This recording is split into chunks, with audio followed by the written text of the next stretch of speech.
நம்ம நிறைய over think பண்ணிக்கிட்டே இருக்கோம். நம்ம மைண்ட் ஃப்ரீயாக இல்லை, மைண்டு பீஸ்ஃபுல்லாக இல்லை அப்படின்னா நம்ம இந்த அக்வாமரைன் ஸ்டோனில் செய்யப்பட்ட பெண்டண்ட்டாக போடுறப்ப நம்ம மைண்ட் பீஸ்ஃபுல் ஆகுது. நெகட்டிவ் தாட்ஸ் எல்லாம் ரிமூவ் ஆகி நம்ம மைண்ட் ரொம்ப பாசிட்டிவாக யோசிக்க ஆரம்பிக்குது. அக்வாமரைன் ஸ்டோன் என்றது செமி ப்ரீஷியஸ் ஸ்டோன்ஸ் வெரைட்டியில் ஒரு ஸ்டோன்.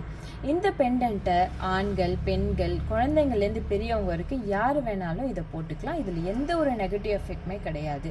குறிப்பாக நீங்கள் நான்வெஜ் சாப்பிடும் போதும் தாராளமாக இதை நீங்கள் கழுத்தில் போட்டிருக்கலாம். பெண்கள் பீரியட்ஸ் டைமில் தாராளமாக இதை கழுத்தில் போட்டிருக்கலாம். இதில் எந்த ஒரு நெகட்டிவ் எஃபெக்ட்மே வராது. இந்த அக்வாமரைன் ஸ்டோன் பார்க்கறதுக்கு உங்களுக்கு பியூட்டிஃபுல்லாக ஒரு ஃபேன்சி ஐட்டம் மாதிரி தான் இருக்கும். பட் இந்த பெண்டன்ட் ரொம்ப ரொம்ப பவர்ஃபுல்லான பெண்டன்ட். உங்கள் மைண்டை ரொம்ப பாசிட்டிவிட்டியாக மாற்றுற பெண்டன்ட் தான் இந்த அக்வாமரைன் பெண்டன்ட். இதை நீங்கள் வாங்க விரும்புகிறீங்கன்னா ருத்ரா கிறிஸ்டலை காண்டாக்ட் பண்ணலாம்.